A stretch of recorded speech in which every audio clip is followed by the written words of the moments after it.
We celebrated theatre director, producer Arvind Gaur. The question that is on everybody's mind who knows about his work, you could have chosen films, television, digital entertainment, and you would have got the most, the best welcome. But why did you still choose to be in theatre? मेरा background बहुत ही अलग अलग क्षेत्रों से मैं आया हूँ। मैं पहले पत्रकारिता कर रहा था, उससे पहले मैं इंजीनियरिंग कर रहा था, बीच में ट्यूशन पढ़ाता था, तो बहुत सारे मैं प्रोफेशन से आया। तो मैंने एक अलग अलग कोशिशें की, फिर मैं टेलीविज़न में किया, पीटीआई में किया। तो मुझे लग रहा था कि मैं ऐसा कोई माध्यम ढूंढूं जहाँ अपनी बात को मैं कह सकूं, कि हमारी सोसाइटी में इतने सारे सवाल आते हैं, इतनी सारी दिक्कतें हैं जो हम बचपन से देखते आते हैं। बहुत सारे डिस्क्रिमिनेशंस हैं, सोशल, पॉलिटिकल, इकोनॉमिकल, तो वो सब हम उसके बीच में से आए थे। चाहे एजुकेशन सिस्टम हो, चाहे मेडिकल हो, चाहे सोसाइटी के अंदर जिस तरह की हमारी समस्याएं, तो वहाँ मैंने पहले सोचा मैं पत्रकार बनकर कुछ रास्ता निकालूंगा। फिर टेलीविज़न में जाकर कोशिश किया, और मुझे लगा कि शायद वहाँ बात कहने के लिए मेरे पास जो है ना लिमिटेड कैनवस है, क्योंकि वो कंट्रोल दूसरे लोग करते हैं उसको। तो बीच में नाटक कर रहा था, नाटक पढ़ रहा था, नाटक देख रहा था, और मैं मज़दूर बसते हुए नाटक करता था, छात्रों के साथ नाटक करता था। जब मैंने सब कुछ छोड़ा माध्यम, तो 92 में छोड़ने के बाद मैं जब आया तो मैंने सोचा कि मैं एक ग्रुप बनाऊंगा, और प्रोफेशनली अस्मिता 93 में बनाया। और बनाने के पीछे मकसद था कि हम उन तमाम यूथ को जगह देंगे जिनके पास जगह नहीं है। जैसे अस्मिता का मतलब है आइडेंटिटी विद डिग्निटी, कि हम अपनी पहचान को सम्मान के साथ कैसे करें। और फिर मेरे कुछ कड़वे अनुभव थे, सोसाइटी के तो रोज़मर्रा के थी, लेकिन मतलब लिटरेचर, कला और इसके क्षेत्र के भी थे, जहाँ पे मैंने पाया था कि जो बहुत सारे बड़े लोग हैं उनका अपना वर्चस्व है, वो नए लोगों के लिए जगह नहीं बनाते हैं। जो सिनेमा में भी जिसकी लड़ाई पिछले कई सालों से चल रही है, तो वहाँ भी ऐसा ही था कि जब, क्योंकि मेरा अनुभव था कि मैंने जब नाटक करना शुरू किया था तो मैं एक संस्थान में गया था कि मुझे आपके यहाँ काम करना है। तो उन्होंने मुझे कहा कि तुमको बोलना नहीं आता है, तुम्हारी शक्ल नहीं है, तुम एक्टिंग करोगे। तो मुझे रिजेक्ट कर दिया गया था। वो मेरे लिए बहुत मुश्किल हुआ था, रिजेक्शन। तो जब मैंने अपने यहाँ ग्रुप बनाया तो हमने तय कि हम किसी को रिजेक्ट नहीं करेंगे, क्योंकि आप टैलेंट किसी का तय नहीं कर सकते, कौन टैलेंटेड है कौन नहीं है। ये उसको मौका मिलेगा तो हर व्यक्ति टैलेंटेड है। तो हर एक को हमने मौका दिया, उसमें कोई डिस्क्रिमिनेशन नहीं था कि आइए काम करिए, जिसके अंदर ताकत होगी, जो मेहनत करे वो आगे बढ़ेगा। तो अस्मिता के पीछे ये था। दूसरे थे कि हम ऐसा नाटक करें जो सोशली पॉलिटिकली अवेयर करता हो हमारे एक्टर्स को, कि ग्रोथ करता हो, मेरी खुद की ग्रोथ करता हो, अपने समाज को, देश को, आसपास जो दुनिया है उसको जान रहा हो, और जो हमारे आसपास के सवालात हैं उनसे हम टकरा रहे हो। तो ये मेरा एक मकसद था उसमें। और जब मैंने करना शुरू किया तो वहाँ पर सबसे पहले मैंने नाटक जो प्रोफेशनली किया था, मैंने भीष्म सानी का हानुष किया था। तो हानुष में वही कलाकार की ही पूरी पीड़ा है, त्रासदी है। कलाकार सृजन करता है, क्रिएट करता है, लेकिन अंततः सिस्टम उसको जब क्रिएशन कर दे, घड़ी बना देता है, तो सिस्टम उसकी जो उसको दरबार में बना लेता है, दरबारी बनाता है, लेकिन उसकी आंखें भी निकाल देता है। तो ये एक सिस्टम की जो पूरी पीड़ा जो हमारी पूरी परंपरा के अंदर है, वो मैं उसको बहुत महसूस करता था कि हम उस सिस्टम का इस तरह से हिस्सा ना बने। तो इसलिए हमने अस्मिता को सिस्टम से अलग रखा, और यही वजह है कि हमने आज तक सरकार से कोई ग्रांट नहीं ली। हमने जो कुछ भी किया सेल्फ सस्टेनेबल सिस्टम ने डेवलप किया, उसी के बल पर, हम अपने ऑडियंस के बल पर, अपने काम के बल पर हम अभी तक थिएटर कर रहे हैं। जो मकसद था सामाजिक और राजनीतिक से जागरूकता का, वो हमने अपने नाटकों के माध्यम से या मंच के नाटकों के माध्यम से किया, और नुक्कड़ नाटकों के माध्यम से हम लगातार कर रहे हैं। So, 1993, Asmita was started. Ji, What brought you to national attention for the first time? What play or what incident brought you in India's eyes? दरअसल ये कला का काम बहुत ही धीरे धीरे चलता है, और मैंने कभी इस बारे में नहीं सोचा कि मैं लोग को, कि मेरी पहचान लोग ही उसमें आ रही है, या मुझे फेम मिल रहा है, नाम मिल रहा है। नहीं, मैं काम करता चला गया, और काम करते करते ही लोगों से मैं जुड़ा, कनेक्ट हुआ। क्योंकि हम जिस तरह का नाटक कर रहे थे वो हमारे आज के सवालों से जुड़ा हुआ था। जैसे मैंने हानुष किया, उसके बाद मेरे बहुत सारे नाटकों के बीच में मैंने तुगलक किया। तुगलक से के साथ ये था कि तुगलक जो है एक बहुत ही भव्यता के साथ जुड़ा हुआ एक नाटक था, जिसको पहले पुराने किले में हो चुका था, बहुत बड़े डायरेक्टर्स कर चुके थे।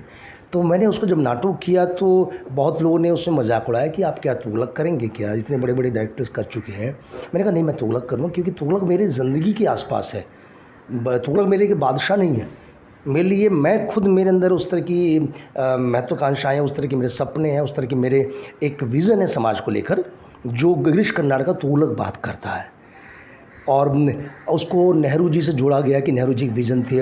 उसके बाद मैंने उसको अपने से जोड़ा, अपने समाज से जोड़ा, अपने आसपास के यूथ से जोड़ा, उन लोगों से जोड़ा जो नई लीडरशिप आ रही थी और एक नया सपना लेकर आती है हमेशा नई लीडरशिप। कोई भी आता, किसी भी संगठन के अंदर है, राजनीति, सामाजिक या किसी कॉरपोरेट के अंदर, औद्योगिक घराने में भी एक नई विज़न होता है, लेकिन धीरे धीरे वो सिस्टम का हिस्सा बन जाता है, क्योंकि आसपास के लोग उसको धीरे धीरे उसमें बांध देते हैं। तो तुगलक के साथ ये था, मैंने उसी तरह देखा। और मैंने उसको एक बेसमेंट में, बहुत छोटी जगह पे, जहाँ पर लोग ज़मीन पर बैठे हुए थे और प्लास्टिक कुर्सी, लोही कुर्सियों के ऊपर थे, और ज़मीन पे मैंने उस नाटक को किया, रेडीमेड थोड़े हल्के फुल्के सेट बनाकर। और कुल मिला के मेरा वो 8,000 के अंदर नाटक हुआ था, जो नाटक एक भव्यता के साथ जुड़ा हुआ था, उसको मैंने सादगी के साथ किया। तो तुगलक के साथ मेरी एक राष्ट्रीय स्तर पर अस्मिता थिएटर को जाना गया कि इन्होंने उसकी अलग से व्याख्या की। उस नाटक काफ़ी शोज़ हुए थे, और उस समय में वो सर्वश्रेष्ठ नाटक श्रेणी में भी आया, और दिल्ली में उस नाटक के टिकट भी ब्लैक हो गए थे। तो ये एक अपने आप में इस तरह की बहुत सारी घटनाएं हैं। फिर हमने नुक्कड़ नाटक से जुड़े, आंदोलनों से हम लगातार जुड़े हुए थे। तो आंदोलन से जुड़ने से भी अस्मिता की पहचान भी अलग बनती चली गई कि वो हम लोग सवालों पर खड़े होते हैं। दूसरा कि हमारी पहचान ये भी थी कि हम किसी पार्टी से नहीं जुड़े हुए थे, हमने किसी पार्टी का झंडा नहीं उठाया। हमसे पहले जितने भी एक्टिविस्ट आते थे, जो कल्चर एक्टिविस्ट थे, वो ज़्यादातर किसी न किसी पार्टी के साथ जुड़े हुए थे, उनके पार्टी के प्रोपेगेंडा में काम करते थे। तो अस्मिता थिएटर ग्रुप ने भारत में सबसे पहला किया कि हमने नाटक को सामाजिक, राजनीतिक और आर्थिक आधार से जोड़ा, किसी पार्टी के मैनिफेस्टो से नहीं जोड़ा। तो इसमें बहुत से लोगों को, जो समय परंपरागत लोग काम करते हैं, उनको बड़ी दिक्कत हुई। तो उन्होंने जो जिस तरह से हमारा विरोध किया, वो भी हमारी पहचान बनाने में मदद की उसने, क्योंकि हम काम जो कर रहे थे, उनको लग रहा था कि हम नाटक को बर्बाद कर देंगे, नुक्कड़ नाटक को बर्बाद कर देंगे। उनको लगता था नुक्कड़ नाटक मतलब सिर्फ जो है प्रचारात्मक और पार्टी के मैनिफेस्टो में और मुट्ठी उठा क्रांति करना है। हमने कहा नहीं, हमें क्रांति मुट्ठी उठाकर नहीं होती है, परिवर्तन हमेशा व्यक्ति से शुरू होता है। जब तक हम व्यक्ति के साथ काम नहीं करेंगे, जो यूथ हमारा है, समाज है, हम डायलॉग नहीं करेंगे, एक तरफा भाषण दे के, झंडा उठा के, मुट्ठियाँ तान कर परिवर्तन नहीं होता है। परिवर्तन हमेशा लोगों के साथ संवाद से होता है। तो हमारे नाटक दर्शकों के साथ, अभिनेताओं के साथ संवाद करते हैं, कर रहे थे। तो इससे अस्मिता की एक अलग तरह का रास्ता बना, जो हम अभी तक कायम हैं। एक आर्टिस्ट को, एक जो एस्पायरिंग एक्टर है, how long does he take to become employable professionally in the world of television, theatre, films, जो भी है? मतलब अगर आप किसी स्टूडेंट को लेते हैं, he does not become qualified to, you can not in 2 days, but it can not be 4 years also, may be he can be employable in 6 months। तो वो क्या ड्यूरेशन है एक? ये अपने आप में जो नाटक है, जितनी कलाएं हैं नाटक में, उसमें सबसे स्वतंत्र लोकतांत्रिक कला नाटक है। तो इसलिए इसके अपने जो ग्रामर हैं, वो भी बाकी चीज़ों से बदल जाते हैं। जैसे डॉक्टर बनने के लिए आपको 5 साल चाहिए, इंजीनियर बनने के लिए 4-5 साल चाहिए, किसी भी प्रोफेशन में आपको काम करने के लिए वक्त चाहिए। गायक बनने के लिए आपको रियाज चाहिए। एक स्पोर्ट्समैन बनने के लिए रोज़ाना आपको 4-5 साल से 8-10 साल तक लगातार रिहर्सल चाहिए। बहुत ही कम प्रतिस्पर्धा खुद से भी है और अपने आसपास के समकालीनों से भी है। नाटक के अंदर भी ऐसा ही है, लेकिन नाटक में ये है कि यहाँ पर जैसे पहले दिन एक कलाकार आता है, एक अभिनेता आया, वो उसी दिन से अभिनेता हो जाता है। तो ये इसका लोकतांत्रिक स्वरूप है और एक इसका व्यापक स्वरूप है। लेकिन इसके साथ ये कि जब तक वो काम करते उसके अंदर एक्सपर्ट नहीं होगा, स्किल को नहीं सीखेगा, उसके ग्रामर को नहीं सीखेगा, उसकी जो तकनीक है उसको नहीं सीखेगा, तब तक वो उसमें पारंगत नहीं हो सकता है। तो मैं हमेशा कहता हूँ कि जितने नए अभिनेता आते हैं कि आप इसमें पहले पारंगत होइए। आप जो है इसके अलग अलग जो पहलू हैं, चाहे इसका इतिहास है, वर्ल्ड ड्रामा है, इंडियन ड्रामा है, हमारे राइटर्स हैं, अलग अलग तरह का रंगमंच है, अभिनय की बारीकियां हैं, शब्द से लेकर ध्वनियों तक पे काम कीजिए, अपनी शैली पे काम कीजिए, अपने उसके टेक्स्ट पे काम कीजिए। तमाम जो नाटक से जुड़े हुए या स्क्रिप्ट के क्या व्याख्या से लेकर समझने से लेकर जो अलग अलग शब्द हैं, अलग अलग तमाम से जुड़े, उस पर काम कीजिए। क्योंकि नाटक शरीर से नहीं होता है, उसके साथ साथ दिमाग, हमारे सेंसेस काम करते हैं, उसको डेवलप करना होता है, इसमें समय लगता है। लेकिन जो अभिनेता लगातार काम करता है और बहुत ही ध्यान से करता है, बहुत ही तरीके से करता है, इंटेलिजेंट तरीके से करता है, उसके लिए आज काम की कमी नहीं है। आप जो है, कोई अभिनेता लगातार 2-3 साल लगातार काम कर रहा है, उसने और उस अभिनय की बारीकियों को कुछ जानना शुरू कर दिया है, तो उसके लिए रोज़गार प्रारंभ हो जाता है, जो आज से 10 साल पहले, 15 साल पहले नहीं था। ये अपने आप में एक बहुत अच्छा है, क्योंकि रोज़गार के अवसर, अगर अभिनेता ने 2-3 साल लगातार काम किया है तो वो जानेगा कि अभिनय क्या है, और अभिनेता के साथ दूसरी जगह काम कर सकता है। जैसे आज नाटक में ही बहुत सारे रोज़गार है, स्कूलों में, कॉलेजों में, बहुत सारे स्वयंसेवी संगठनों के अंदर काम है, और कॉरपोरेट के अंदर भी काम आ रहा है। तो ये अपने आप में नाटक के अंदर ही जगह बन रही है। दूसरा, नाटक से जाने वाले अन्य विधाओं में जाने वाले अभिनेता, उनके लिए बहुत जगह है। अब जो रंगमंच के दिग्गजों ने जिस तरह से एक संवाद बनाया सिनेमा के साथ, चाहे लॉरेंस ओलिवर हो, चाहे बलराज साहनी हो, चाहे दीपक डोबरिया, नवाजुद्दीन हो, कोई भी तमाम अभिनेताओं की, चाहे कंगना, एक बहुत लंबी यात्रा है अब रंगमंच के अभिनेताओं की अन्य माध्यमों में काम करने की। तो वो अन्य माध्यमों में जाकर जो हमारे अभिनेता काम करते हैं, वो भी एक रोज़गार का बहुत बड़ा एक उनके लिए साधन है। दूसरा कि जो हमारे अभिनेता सिनेमा में जाते हैं, जो सिनेमा में गए, उन्होंने कि सिनेमा का इतिहास जो है अभी मतलब जो है 150-200 साल का है। तो हमारे यहाँ जिस तरह से गए अभिनेता ने उस सिनेमा के अभिनय के स्तर को बढ़ाया, तो वो अलग से दिखाई देता है सिनेमा का अभिनेता। तो रोज़गार के बहुत सारे अवसर हैं और अलग अलग प्लेटफॉर्म इस समय मौजूद हैं। तो एक जो ट्रेंड अभिनेता है, उसके लिए सिर्फ ये नहीं कि सिर्फ संघर्ष करता रह जाए, अगर उसके अंदर टैलेंट है, मेहनत करने का जज्बा है, तो उसके लिए रोज़गार की कोई कमी नहीं है। वो सिर्फ धैर्य की ज़रूरत है। आप धीरे धीरे चलिए, आप पारंगत होइए, आप रोज़गार मिलता है, पहले जैसी स्थिति नहीं है। और कोई भी अनुभवी अभिनेता वो अपनी जगह बना सकता है। इसके अवसर आज हमारे समाज में, इसी पूरे सिस्टम में मौजूद है। सो अच्छा, ये बहुत ही this is a very interesting topic कि एम्प्लॉयमेंट और acting, theatre, films, corporate. So एक ट्रेंड एक्टर्स के साथ या क्रिएटिव प्रोफेशनल के साथ ये होता है कि इनिशियल ईयर्स में जब एम्प्लॉयमेंट मिल जाती है, काम मिल जाता है, तो फिर एक बार लल पीरियड आता है लंबा चौड़ा, कई एक्टर्स गायब हो जाते हैं सीन से। तो उससे डील करने के लिए आपने कुछ देखा है कि हाउ कैन पीपल हैंडल और ओवरकम गैप इन करियर? देखिए, कोई भी अभिनेता या किसी भी कला से कोई व्यक्ति जुड़ा हुआ है, वो तब तक है, तब तक ज़िंदा है, तब तक उसकी ताजगी है, जब तक वो रोज़ाना काम कर रहा है। एक खिलाड़ी रोज़ाना काम करता है, गायक रोज़ाना अभ्यास करता है, एक संगीतकार रोज़ाना अभ्यास करता है, बड़े से बड़े संगीतकार या लगातार काम कर, नर्तक लगातार काम करता है। और यहाँ तक कि किसी भी क्षेत्र में अगर हमें काम करना है, तो हमें रोज़ाना नए नए रास्ते, नई नई चीज़ें, नई नई डिवाइसेस, नई नई टेक्निक्स को पकड़ना पड़ेगा। तो ऐसे अभिनेता के साथ है, जो अभिनेता अपने समय के साथ चलता है, आसपास जो कुछ भी हो रहा है उस पर पकड़ रखता है, तो अभिनेता वो लगातार ग्रो करता है। और अभिनय तो ऐसी चीज़ है कि ऐसा नहीं है कि आपने जो है 6 महीने किया, 2 साल किया, 4 साल किया और अब आप परफेक्शन आ गया, क्योंकि ये परफेक्शन वाला क्षेत्र नहीं है। ये तो लगातार नई चीज़ें एक्सप्लोर करने का है। मैं इतने सालों से पढ़ रहा हूँ, अभिनय पढ़ा रहा हूँ, अभी लगातार जो है नाटक कर रहा हूँ, नुक्कड़ नाटक कर रहा हूँ, नाटक लिख रहा हूँ, लेकिन उसके बाद मुझे लगता है कि बहुत कुछ अभी करना है। कहीं ऐसा नहीं लगता है कि मैंने बहुत कुछ कर लिया है, क्योंकि शायद ये हमारी जो लगातार निरंतर करने की एक इच्छा है, वही हमें आगे ज़िंदा रखती है और हमारा विकास भी करती है। तो अभिनेता के अंदर कि उसको लगातार काम करना चाहिए। लेकिन जो आप सब टेक्स्ट में कहना चाहते हैं वो ये है कि बहुत सारे अभिनेता ही छोड़ देते हैं। सफलता की एक जगह आने के बाद वो सिर्फ जो है काम के ही साथ साथ चल रहे होते हैं, वो अपने ऊपर अभ्यास कम करते हैं। लेकिन करना चाहिए, और जो करते हैं वो दिखाई भी देते हैं निरंतर। मनोज वाजपेयी देखिए, मनोज वाजपेयी का विकास पूरा देखिए, जो दिखाई देता है लगातार। किसे इरफान, दीपक डोबरियाल तो कमाल है। तो ये तमाम अभिनेता जो लगातार अपने पर काम कर रहे हैं, नया कुछ एक्सप्लोर कर रहे हैं, वो विकास करते हैं। अब जो लॉरेंस ओलिवियर, उन्होंने नाटक और सिनेमा के बीच में जो ब्रिज बनाया वो अद्भुत था। शेक्सपियर के नाटकों को तो उनको देखिए कि आप नाटक मंच से शुरू होता है, सिनेमा तक चला जाता है, सिनेमा देखते देखते वापस मंच में चले आते हैं। तो ये दुनिया भर के अभिनेताओं ने हर जगह पर, हॉलीवुड से लेकर बॉलीवुड तक, हर जगह जो रंगमंच से अब प्रशिक्षित अभिनेता है, उसकी पहचान अलग से दिखाई देती है। और रंगमंच के अंदर भी जो अभिनेता काम कर रहे हैं, ऐसा नहीं कि सारे अभिनेता सिर्फ सिनेमा में चले आते हैं। हमारे यहाँ बहुत सारे क्षेत्रीय रंगमंच में बहुत बुजुर्ग अभिनेता भी काम कर रहे हैं, जो 40-40, 50-50 साल से काम कर रहे हैं। ये अपने आप में उनका अनुभव जो है अगली पीढ़ी के काम आता है।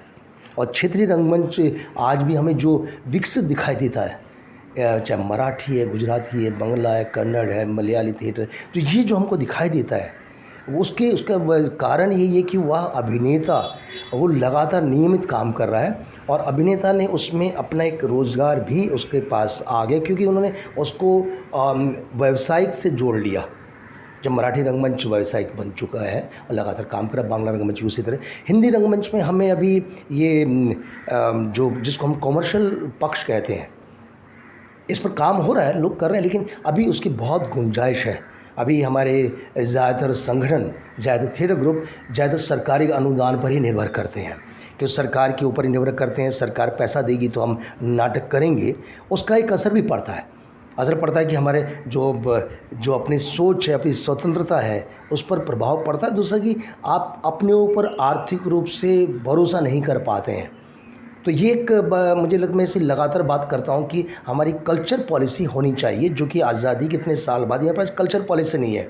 कल्चर पॉलिसी न होने का अभाव ये है कि हमारे जो हमारे छोटे जगह पर रंगमंच होना चाहिए, विभिन्न भाषाई रंगमंच को जिससे प्रोत्साहन मिलना चाहिए, बोलियों को रंगमंच को प्रोत्साहन मिलना चाहिए, या हमारी संस्कृति कला जो हमारे पास एक ट्रेडिशन है जिसको मिलना चाहिए, उसको वो नहीं मिल पाया। वो सिर्फ एक तरह से नुमाइश की चीज़ ज़्यादा हो जाती है, जो कि भारत महोत्सव के बीच में चली जाती है। तो उससे जब हमारे पास कल्चर पॉलिसी होगी, तो कल्चर पॉलिसी का मतलब ये होगा कि हम पूरे देश की जो कल्चर उसके बारे में सोच पाएंगे। अभी क्या हमारे पास कल्चर पॉलिसी न होने की वजह से पूरा हमारा रंगमंच का प्रशिक्षण वो केंद्रित है, वो सेंट्रलाइज है, उसको डिसेंट्रलाइजेशन की ज़रूरत है। अभी इतने सालों बाद यहाँ पर देखिए हमारे इतने सारे IIT, इतने सारे IIM, इतने सारे हमारे प्रोफेशनल इंस्टीट्यूशंस हैं, लेकिन और देखिए तो हमारे पास अगर नाट्य प्रशिक्षण के नाम पर हमारे पास एक ही है, भावलपुर हाउस या नेशनल राष्ट्रीय नाट्य विद्यालय। उसके बाद नहीं, उसमें भी जो है पहले 20 विद्यार्थी या 25 विद्यार्थी हैं, जिसमें तमाम भाषाओं के विद्यार्थी आते हैं। अब ये अन्य भाषाओं विद्यार्थी दिल्ली में आकर हिंदी में रंगमंच क्यों करें? कन्नड़ का विद्यार्थी वहाँ क्यों करे, मलयालम का विद्यार्थी क्यों, गुजरात का, बंगाल का क्यों करेगा वहाँ? उनको अपनी भाषाओं में वहीं पर उनको जगह मिलनी चाहिए। तो ये एक जो हमारे पास राष्ट्रीय दृष्टिकोण का एक अभाव जो है, उसकी वजह से हमारे पास हम डिसेंट्रलाइज नहीं कर रहे हैं। और दूसरे कि हमारे जो अनुदान, हमारे जो ग्रांट हैं या फेस्टिवल्स हैं, वो उसके लिए हमारे पास किसी भी सरकार के पास बहुत बड़ा विज़न नहीं रहा है कि उनका ये कि पैसा लीजिए, आप काम कीजिए, फेस्टिवल कीजिए, तमाशा कीजिए, जितना बड़ा तमाशा कर सकते हैं पैसे बांटिए। लेकिन जो ग्रास रूट पर जिस तरह इंफ्रास्ट्रक्चर का विकास होना चाहिए था, वो नहीं है। आज भी हमारे पास ऑडिटोरियम्स की कमी है, रिहर्सल स्पेस की कमी है, अन्य संसाधनों की बहुत ज़्यादा कमी है। उसका सीधा असर जो पड़ता है नए आने वाले अभिनेता पर पड़ता है, जो एक सपना लेकर नाटक में आ रहा है। वो कुछ सालों के बाद 2-3 साल के बाद उसको लगता है आगे क्या है, तो आगे क्या है उसमें उसकी जो एक खोज है, उसकी एक परेशानी, घर से आर्थिक अभाव आ रहा है, आर्थिक प्रेशर आ रहे हैं, बहुत सारे इकोनॉमिक प्रेशर्स हैं, सोशल प्रेशर्स हैं। उसके बीच में अभिनेता एक समय आता है, कुछ लोग जो कंप्रोमाइज़ कर जाते हैं, समझौता करके अपनी वापस ज़िंदगी में चले जाते हैं। कुछ लोग संघर्ष करते हैं, कुछ लोग फिर अन्य माध्यमों में तलाश करते हैं। तो ये जो एक पूरी तलाश और एक जगह जाकर ठहराव आ जाता है, जहाँ टूटने के लिए फिर अन्य माध्यमों में चला जाता है, दूरदर्शन के अंदर जाता है, वेब सीरीज में जाता है, सिनेमा जाता है, तो ये अन्य माध्यम में चला जाता है, या यूट्यूबर बन जाता है। तो ये सब चीज़ें उनको एड्रेस किया जाना चाहिए, और एड्रेस हो सकती हैं अगर हमारी कल्चर पॉलिसी हम अगर केंद्र में यूथ को रख कर काम करें कि यूथ हमारा जो है, कि हमारी ताकत यूथ है, कम से कम मेरी ताकत तो यूथ है। हमारा पूरा नाटक जो हमारा समूह पूरा यूथ पर टिका हुआ, उसकी ऊर्जा पर टिका हुआ। और यही वजह है कि जब हमने उनके बल पर ही मंच के नाटकों भी को इतने प्रभावी ढंग से किया, नुक्कड़ नाटकों कर भी किया, पूरे देश भर में नुक्कड़ नाटकों के नया आंदोलन पूरा खड़ा किया, जो समाज से जुड़ा हुआ था, हमारे रोज़मर्रा की चीज़ जुड़ा हुआ था, वो यूथ के बल पर ही किया हमने। जी, अस्मिता में ऑल 1993 से अब तक है, how many students must have passed out of Asmita? ये काउंटिंग हम नहीं करते हैं, क्योंकि इतने सारे विद्यार्थी आते हैं और हम अलग अलग लेवल पे काम करते हैं। कॉलेज पर भी करते हैं, स्कूल पर भी करते हैं, वहाँ भी छोटे छोटे वर्कशॉप्स भी करते हैं, शॉर्ट टर्म वर्कशॉप्स भी करते हैं और नियमित भी करते हैं। तो अभी तक हमारे पास जो है मतलब 3-4 हज़ार से ज़्यादा विद्यार्थी कर चुके हैं, क्योंकि हर साल हमारे पास जो करीब 250 से 300 नए विद्यार्थी आते हैं, जो कि कुछ लोग अपना कॉलेज के समय से 2 महीने के लिए हमारे पास हैं, कुछ 4 महीने के लिए आते हैं, कुछ 6 महीने के लिए आते हैं, कुछ हमारे पास आने के बाद फिर हमारे पास 6 से 10 साल तक रहते हैं, जो हमारी रेगुलर नियमित रंगमंच का हिस्सा बन जाते हैं। तो ये बिल्कुल वैसा है जैसे कि आने के बाद धीरे धीरे छनते चले जाते हैं एक लेवल से दूसरे लेवल, तीसरे लेवल पर, क्योंकि जैसे जैसे आप आगे बढ़ें चुनौतियाँ बढ़ती हैं। और चुनौतियाँ अभिनय की भी होती हैं, समय की भी होती हैं, आर्थिक भी होती हैं और काम के दबाव भी होते हैं। लगातार जो है जैसे जैसे आगे बढ़ते हैं तो प्रेशर बढ़ता है, तो उसके बीच में हमारे पास जो उसमें छन कर आते हैं, आज हमारे पास लगभग जो है 125 के आसपास नियमित अभिनेता हैं, जो हमारे नुक्कड़ नाटक और मंच के नाटक करते हैं। और उसमें जो वरिष्ठ होते चले जाते हैं वो अन्य माध्यमों में भी जाते हैं, कुछ लोग दोनों माध्यमों में काम करते हुए नाटक करते हैं। तो एक पूरा एक प्रोसेस है जिसमें जिसको काम करना वो रुकेगा, जिसको जल्दी है वो जाएगा। तो उसमें हम उनको रोकते नहीं हैं, क्योंकि हम उनको रोज़गार नहीं दे पा रहे हैं, क्योंकि हम अपने ग्रुप को ही एक ऐसा सिस्टम में लाने की कोशिश करते हैं, सेल्फ सस्टेनेबल, कि हमारा ग्रुप चल पाए। तो हम जब उनको नहीं करते हैं, रोज़गार नहीं देते, लेकिन उनके रोज़गार के अवसर हम बना देते हैं, चाहे स्कूल में, कॉलेज में या अन्य माध्यम में, उनको इतना पारंगत कर देते हैं कि वो जाकर कहीं भी जाएगा वो बेरोज़गार नहीं रहेगा, उसको रोज़गार होगा, उसके सपने जो होते हैं हम लेकर आता है, वो उसके सपने पूरे हों, ये हमारी कोशिश रहती है। So, are there any incidents of theatre impacting the national narrative? अब बहुत सारी कहानियाँ हैं, बहुत सारी हमारी सक्सेस स्टोरीज़ हैं, जो हमने नाटक के माध्यम से, छोटी छोटी कहानियाँ हैं, और जिन नाटक के माध्यम से हमने संघर्ष किया और अंततः हम उसमें सफल हुए। तो ये कहानियाँ, जैसे शुरुआत में दिल्ली में हमने मज़दूरों के साथ काम किया, मज़दूर बस्तियों में काम किया, और वहाँ पर मज़दूरों की छोटी छोटी समस्याएं होती थी, जो राशन की समस्या है, तेल की समस्या है, या उनके कारखाने के अंदर दुर्घटना हो गई, उनको उसका पैसा नहीं मिल पा रहा है, तो ऐसी बहुत सारी, या मज़दूर को निकाल दिया गया है, वहाँ पर उसकी लड़ाई लड़ने वाला कोई नहीं है। तो हमने छोटी छोटी लड़ाइयाँ लड़ी, उन पर नाटक बनाए और उनके फैक्ट्री के गेटों पर नाटक किए, उसे मज़दूर संगठित हुए, मालिकों से हमने डायलॉग किया, और अंततः हम उसमें एक मीडिएटर की तरह, एक उनके साथ संवाद की तरह हम कोशिश करते थे कि एक संवाद में मज़दूरों को उनका न्याय मिले। यही चीज़ हमने छात्रों के साथ छात्रों आंदोलन में की, किसान आंदोलन में हमने की, कि हम कर रहे थे। और जो दिल्ली में मज़दूरों का बहुत बड़ा विस्थापन हुआ था, जो कोर्ट के एक फैसले ने, सुप्रीम कोर्ट के फैसले ने पर्यावरण के नाम पर लाखों मज़दूरों को वहाँ से विस्थापन के लिए मजबूर कर दिया था, और जो बड़े कारखाने थे उन्होंने अपनी ज़मीनें बड़े दामों बेच दी थी, और मज़दूरों को पैसा लीजिए और जाइए, या आप यहाँ से अन्य राज्य में, हिमाचल या अन्य राज्यों में वहाँ जाइए काम करने के लिए। तो एक बहुत बड़ा पीढ़ी दर पीढ़ी जो मज़दूर अपने रह रहे थे, जिनकी पीढ़ियाँ थी दिल्ली में, वो विस्थापित होते, बड़े बड़े कारखाने होते। तो वो 3-4 साल संघर्ष चला था न्याय के लिए। वो उसमें हमारा समूह ने लगातार अग्रणी भूमिका की, सांस्कृतिक स्तर पर मज़दूरों का हौसला रखा। अंततः वो लड़ाई हारी गई थी, लेकिन हार से भी बहुत कुछ सीखा गया।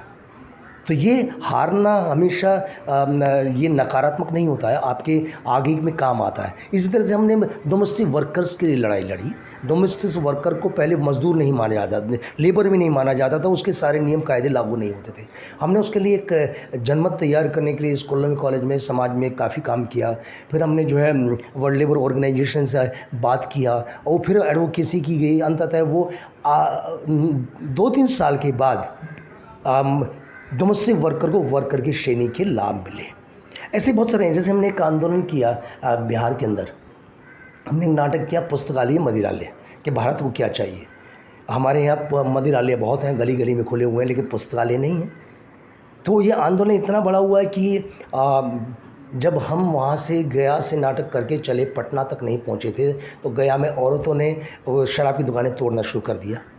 शराब की दुकानें तोड़ना हमारा मकसद नहीं था। हमारा मकसद था कि लाइब्रेरी की तरफ हो, लोग ध्यान दें कि भी लाइब्रेरी भी ज़रूरत है। जैसे आप शरीर को के लिए आप दारू उपलब्ध कराते हैं, दिमाग के लिए भी तो उपलब्ध कराइए। तो लेकिन वो उसकी हमारी गूंज, उस पूरे आंदोलन की गूंज बहुत ज़्यादा हुई, पार्लियामेंट तक गूंज गई और अंततः देश के अंदर लाइब्रेरी मिशन बना। इतने सालों बाद मनमोहन सरकार के उसमें लाइब्रेरी मिशन बना जो हमारे देश में नहीं था, और नतीजा कि बहुत सारी लाइब्रेरियों को फंड मिला, बहुत सारी लाइब्रेरी जो बंद हो गई थी उन लाइब्रेरियों को वो खुली और दोबारा से उनका रिनोवेशन हुआ। ये अपने आप में हमारी एक सफ़र स्टोरी थी। और इसी तरह से बहुत सारी कहानियाँ हैं। हमने जो भ्रष्टाचार के खिलाफ आंदोलन था, उस आंदोलन में अस्मिता ने प्रमुख भूमिका अदा की और बहुत ही ज़्यादा हम लोग गली गली मोहल्ले मोहल्ले कर कर लोगों को प्रेरित किया कि आप आंदोलन जुड़िए। और भ्रष्टाचार जो है वो हमारी ज़िंदगी हो, चाहे समाज हो, चाहे देश हो, उसमें हमारे लिए बहुत ही नुकसानदायक। और अंततः लोग जुड़े, एक आंदोलन खड़ा हुआ और उस आंदोलन से ये हुआ कि देश के अंदर राष्ट्रीय स्तर पर सरकार बदली और एक बड़ी पार्टी का जन्म हुआ और एक दिल्ली में सरकार बदली।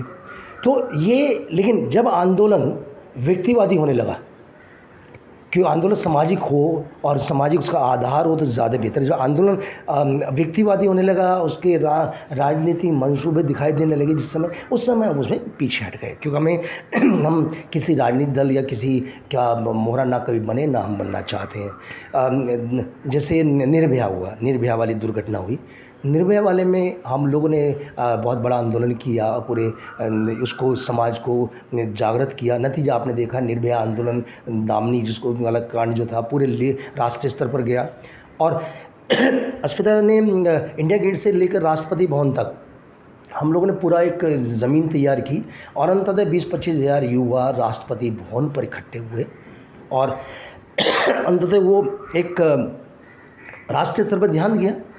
लेकिन उस आंदोलन में हमने हिंसा नहीं होने दी थी।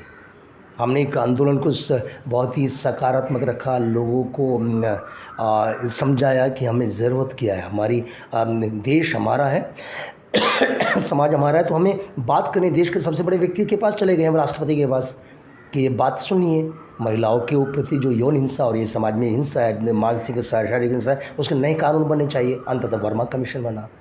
तो ये हमने जिस तरह से किया वो एक सकारात्मक दृष्टिकोण लेकर किया, उसका एक प्रभाव पड़ा और हमारे नाटक का जो समाज के अंदर जुड़ाव और ज़्यादा हुआ। जो आजकल इतने सारे थिएटर प्रोडक्शंस चालू हुए हैं, थिएटर कंपनीज, थिएटर ग्रुप्स चालू हुए हैं, can they expect government grants after they have done 1 or 2 plays, 3 plays? Government grants पाना भी तो बहुत कठिन होता होगा। It must be available only for the established groups. ये अनुदान सरकारी ग्रांट के अपने नियम कायदे हैं और उसमें कोई व्यक्ति जो काम कर रहा है, 2 साल 3 साल काम कर रहा है, वो ग्रांट के लिए हकदार बन जाता है और उसके लिए अप्लाई कर सकता है। लेकिन मेरा पूरा यही होता है कि हम अपने रंगमंच को ग्रांट ओरिएंटेड क्यों बनाएं। और वो एक मुझे लगता है कि एक बहुत ही, हमने रंगमंच को एक तरह से खुद ही पंगु बना रखा है। उनको खड़ा होने दीजिए ना, किसी ने कोई ग्रांट क्यों सरकार क्यों दे। हमने नाटक सरकार से पूछ के शुरू नहीं किए थे। एक डॉक्टर है, डॉक्टर अपने बल पर काम करता है, एक इंजीनियर अपने बल पर काम करता है, खिलाड़ी जो काम करता है, लेकिन हम सरकार के सामने हाथ फैलाकर कि भाई हमें दीजिए, पैसा दीजिए तब नाटक करें। किसी ने कहा था आप नाटक कीजिए?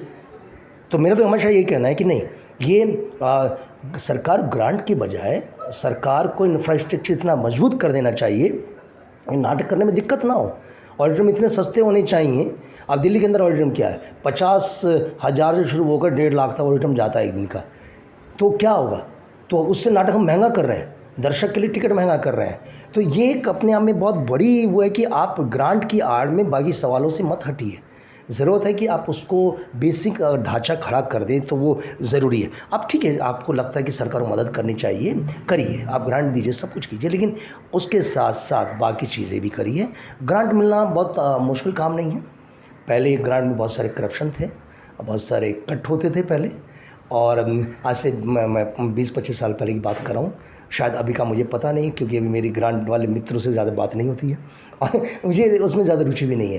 तो ये मुझे लगता है ग्रांट मिलना मुश्किल नहीं है अगर आप काम कर रहे हैं। लेकिन नए युवाओं को मेरी सलाह है कि आप सरकारी अनुदान के भरोसे मत रहिए, अपने दर्शक के बल पर रहिए, अपने काम पर रहिए।